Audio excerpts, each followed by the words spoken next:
break the sound barrier and there's a sonic boom. You broke the time barrier, Flash. Time boom. When it comes to superheroes, regardless of whether you're watching them on TV or in movies or reading the comics they come from, there are certain characters that are meant to be overpowered. Superman is a great example of this. But when it comes to villains, part of the point is that they're not supposed to be overpowered, right? Because if they are, then how can the heroes beat them? And yet, spanning the multiverse of comics and their characters, there are plenty of villains who are just so OP it's not okay. Allow us to show you the 10 most stupidly overpowered supervillains in comics history. Be sure to like the video and subscribe to the channel. Number 10. Doomsday. To tell you the full history of the character Doomsday would likely drive you nuts. Seriously, it's crazy. But let's just say he was created to be an ultimate life form, one that could withstand any environment or threat. They succeeded in doing that, except they unintentionally made Doomsday something that hates everything that lives. Eventually, Doomsday would come to Earth in the DC Comics universe and do the unthinkable. He killed Superman. Kind of. It's complicated. What makes Doomsday so OP is the fact that he technically can't die. When he gets defeated, which is very hard to do, he simply bounces back with an immunity to whatever just put him down. Which means that after many decades of fights in the DC Comics universe, he's basically immune to brute strength, being killed by singular and multiple entities, getting blasted into nothing, having his limbs broken and shattered, and many, many more things. This is why Doomsday is not a recurring villain despite his cultural impact in the Death of Superman series. He's too hard to write off in the literal sense. Don't believe us? When Superman and Doomsday had their rematch, Superman couldn't beat him, so he sent him to the end of time to get rid of him. Yep, that happened. Number 9. Thanos. You might be surprised to see Thanos near the bottom of this list, but there's a decent reason for that. Mainly in that when it comes to Thanos, most associate his grand power with the Infinity Gauntlet, which is a fair thing to do given his defining arc in the comics and the recent MCU saga. However, what gets lost in the Infinity Gauntlet arc is that Thanos is a boss on his own without the gauntlet. He's an Eternal with a deviant mutation, which means he was born with great strength, speed, and intelligence. And after being persuaded, by death, no, really, to go on a murder spree across the stars to win her love, he became more and more powerful with each journey he took. He learned the power of magic, created technology that would allow him to travel the stars, assembled a vast army to follow his every whim, and so on. With or without the gauntlet, it takes an army of Avengers to take him down, and even then, there are usually casualties. And in a future arc, the Thanos of present met the Thanos of the future and found out he was so powerful that he could take down the entire universe, except for Thanos himself. Comics, everyone. Number 8. Brainiac. Most people would argue that Lex Luthor or a certain dark god is the greatest threat to Superman. But there is one character who might argue with that with cold computer logic: Brainiac. Brainiac was a computer program that eventually got it in its mind that to truly save the universe, it must collect all the knowledge it possesses and then eradicate the universe itself.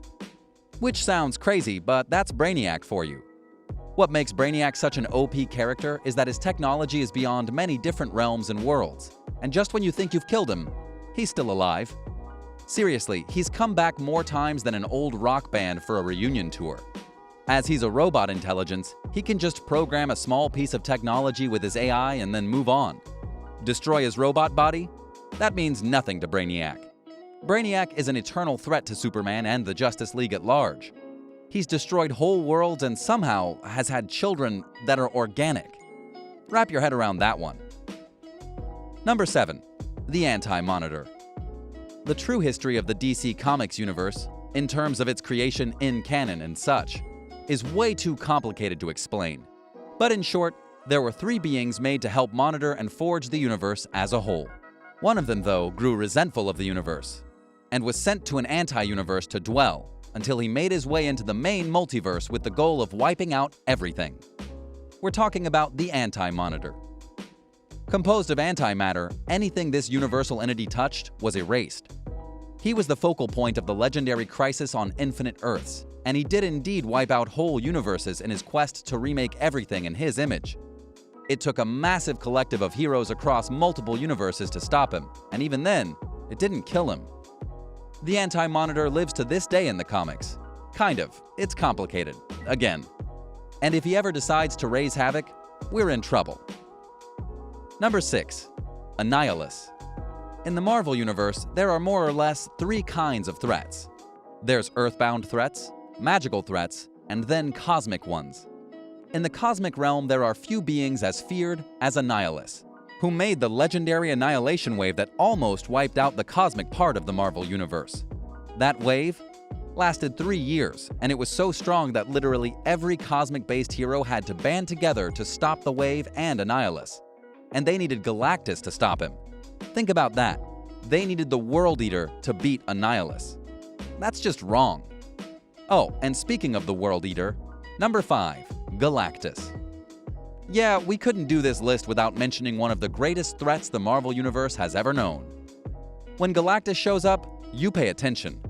He will devour your world unless you find a way to stop him, and that's not easy. The irony of Galactus is that while eating worlds is a bad thing, he's technically a natural force in the universe, as Reed Richards explained. He's a balancing act, and that's why he needs to be around. Not that we care about that when he's trying to eat one of the many Earths in the universe, and it usually takes some serious trickery or tech or power to beat him back. So don't push your luck. Number 4. Professor Zoom, Reverse Flash. Regardless of his name, Eobard Thawne is one of the most OP villains in history, for the simple reason that he lives to break rules and realities, all to get back at his nemesis, the Flash. Fans of the TV series know this to be true because every time you think he's dead, he's not. He keeps coming back. He's as fast as Flash in many respects and is willing to break every rule in the book to get an advantage and torture his rival. He's never gone. Never. And barring erasing him from all of existence, which also didn't take, you can't truly beat him. Number 3. The Phoenix Force. You could make the case that the Phoenix Force isn't a bad guy, except that every time it shows up, bad things happen. So, the Phoenix Force is one of the primordial entities in the Marvel Universe, and every time it inhabits a host, bad things tend to happen. Like when it constantly possesses Jean Grey and wipes out galaxies. Just saying. The Avengers and X-Men have had to go up against the Phoenix Force multiple times, and every time it ends badly in one form or another. Plus, since it's a force, you can't really kill it. Can you? Number 2. Dr. Doom. These last 2 entries are OP on a different level, because there's power level ridiculous, and then there's Dr. Doom ridiculous. Seriously, look at the history of Dr. Doom and you'll see why the Fantastic Four have one of the most OP arch-nemeses ever. First off, he's one of the most impressive minds the world has ever known. Secondly, he's a skilled sorcerer second only to Stephen Strange. Third, he's outfitted his classic armor with so much tech and protection it's near impossible to hurt him. And fourth, he's just really good at being better than you. He's so smart he outsmarted the death of the Marvel Multiverse in Secret Wars to become the leader of Doom World, and only lost that power after being tricked by Mr. Fantastic. In fact, most times when you beat Doom, it's by trickery and not brute force. That's how powerful he is. You can't match him in power. You have to play to his ego to get him to stop. Number 1. Darkseid. We have 2 words for you. Darkseid is. These words symbolize everything that is the new god of the world of Apocalypse. Because when it comes to Darkseid, he just is. Darkseid is the living embodiment of tyranny. No, really, we'll explain. And given the powers he has, he can go toe-to-toe with anyone in the DC Comics universe and take their worst and keep going, even when it's Superman. Darkseid has the strength and speed of a true god, including being able to go from one side of the universe to the other in seconds without using a boom tube. And then, there's the Omega effect. This is one of the greatest sources of power he possesses. He can literally erase you from existence with the Omega beams. Or if he's feeling vindictive, he can send you into the Omega Sanction, a living death where you die over and over again in multiple lifetimes, each one worse than the next. Oh, sorry, still not convinced? Darkseid has survived blows from entities that were literally designed to kill him, and yet he kept going because Darkseid is. Don't mess with the Dark Lord of Apocalypse. You'll lose. So what do you think? What do you think of this look at the various characters in comic history who you look at and hear what they can do and go, that's too much? Did you guess some of the characters that were going to be on this list? Do you understand why so many characters are on this list? Which one of the ones we listed do you find the most ridiculous in their power? Let us know in the comments below and be sure to subscribe, and we'll see you next time on the channel.